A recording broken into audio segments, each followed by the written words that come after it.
Viewers, हम कर रहे हैं कक्षा 9वीं के गणित विषय की तैयारी त्रैमासिक एग्जाम की।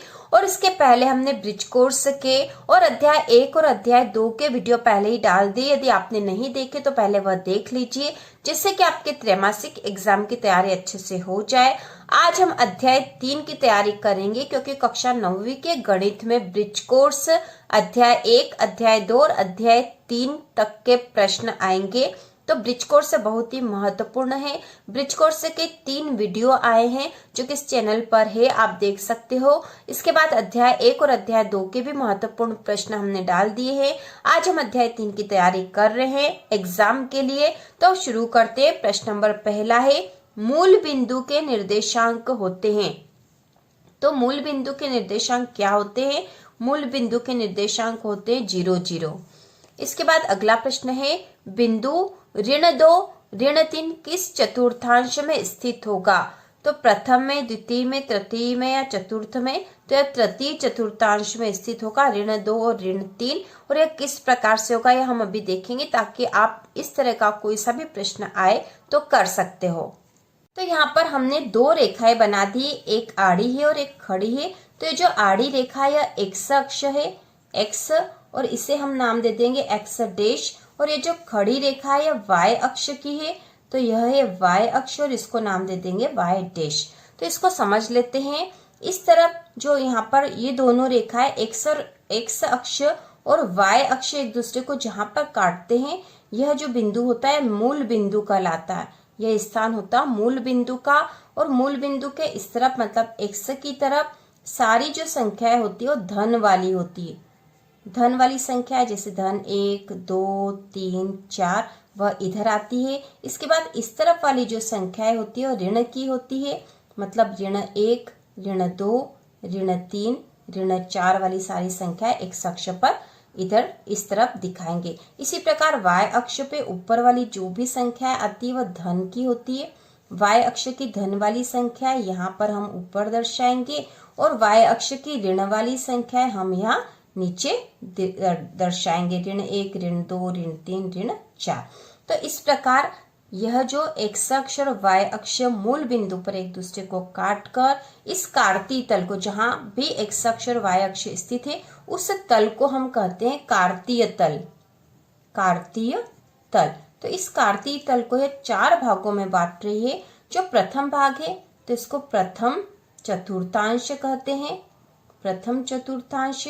यह जो दूसरा भाग है इसको द्वितीय चतुर्थांश कहेंगे, द्वितीय चतुर्थांश। यह जो तीसरा भाग है इसको हम तृतीय चतुर्थांश कहेंगे, तृतीय चतुर्थांश। और ये जो चौथा भाग है इसको चतुर्थ चतुर्थांश कहते हैं। इसके साथ ही हम यह भी समझ लेते हैं कि देखो, यह जो प्रथम चतुर्थांश है इसमें इधर भी धन वाली संख्या और यह भी धन वाली, तो यहाँ पर धन और धन वाली संख्याएं आती है। इसके बाद जो द्वितीय चतुर्थांश है यहाँ पर होता ऋण और धन वाली संख्याएं आ जाती है। इसके बाद जो तृतीय चतुर्थांश है इसमें यहाँ पे भी ऋण है और यहाँ पे भी ऋण वाली संख्या, तो ये ऋण और ऋण वाला होता है। और इसके बाद जो चतुर्थ चतुर्थांश है इसमें धन और ऋण वाली संख्याएं आती है। तो जब ये जो चिन्ह है तो इसमें सबसे पहले एक्स अक्ष वाला आता है और फिर वाई अक्ष वाली संख्या आती है। तो हमें क्वेश्चन में भी, प्रश्न में भी जो संख्या दे रखी हो, जैसे हमें अभी हमने उदाहरण देखा था उसमें भी संख्या दे रखी थी, तो उसमें आगे वाली संख्या एक्स अक्ष की होती है और पीछे वाली संख्या वाई अक्ष की होती है, और ये चिन्ह भी उसी तरह से होते हैं। तो इस प्रकार हमने देख लिया है, यह जो कार्तीय तल है इसमें एक्स अक्ष और वाई अक्ष एक दूसरे को जहां काटते हैं वह मूल बिंदु होता है।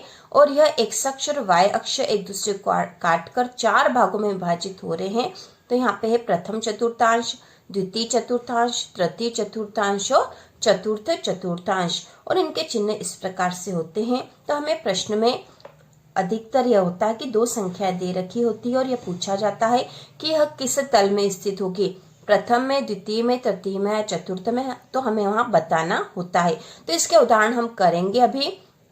यहाँ जो प्रश्न था, बिंदु ऋण 2, ऋण 3 किस चतुर्थांश में स्थित है, तो हम आसानी से बता सकते हैं यह दोनों ऋण वाली संख्याएं हैं।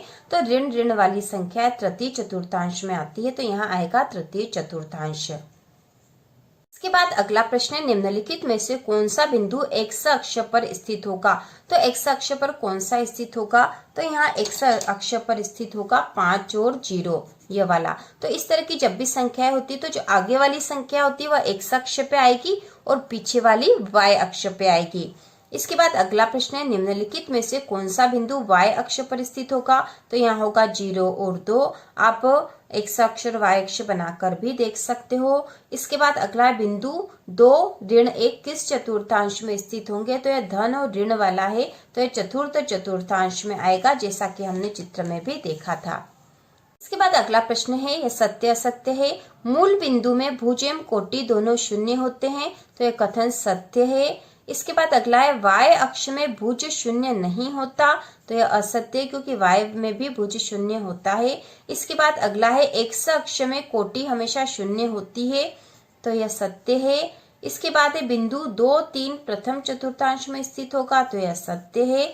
इसके बाद है, बिंदु ऋण 1, 2 वाय अक्ष पर स्थित होगा, तो यह कथन असत्य आएगा।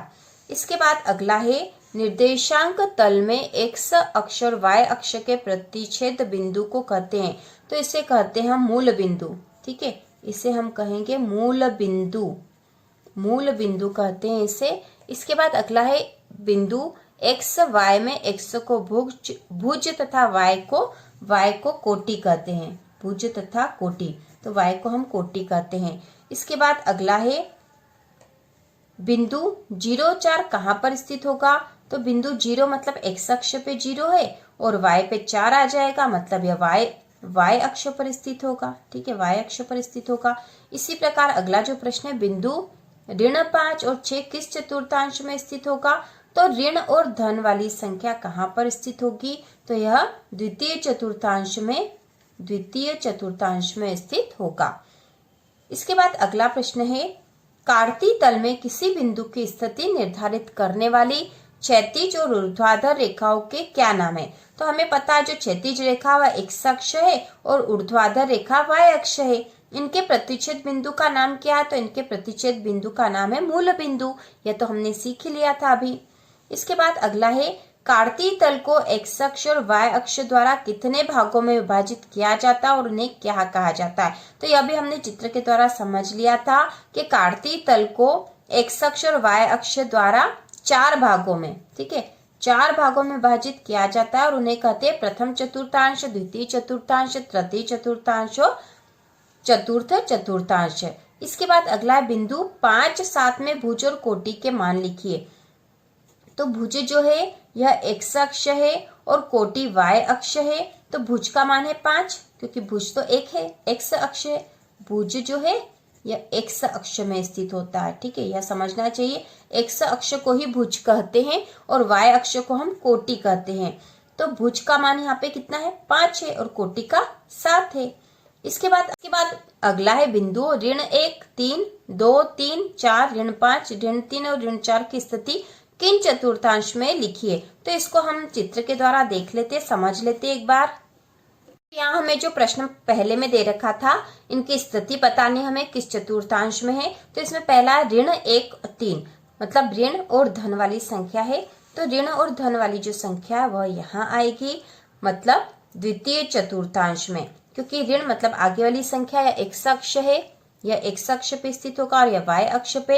एक्स अक्ष पे ऋण 1 है तो ऋण 1 यहाँ आएगा, वाई अक्ष पे 3 है मतलब 3 यहाँ आएगा। तो ऋण 1 और 3 और यह द्वितीय चतुर्थांश में स्थित होगा, तो हम यहाँ लिखेंगे द्वितीय चतुर्थांश, द्वितीय चतुर्थांश। इसके बाद अगला है 2 और 3 दोनों धन धन वाली है। तो हमें पता है धन धन वाला तो हमेशा प्रथम चतुर्थांश में ही आता है, तो हम आसानी से लिख सकते हैं 2 और 3 जो है प्रथम चतुर्थांश में स्थित होंगे, प्रथम चतुर्थांश। इसके बाद अगला है 4 और ऋण 5। तो 4 धन के हैं, एक्स अक्ष पे धन और वाई अक्ष पे ऋण के 5। तो एक्स पे धन और वाई के ऋण, तो यह आएगा यहाँ पर, मतलब चतुर्थ चतुर्थांश में स्थित होगा। तो हम यहाँ लिख देंगे चतुर्थ चतुर्थांश।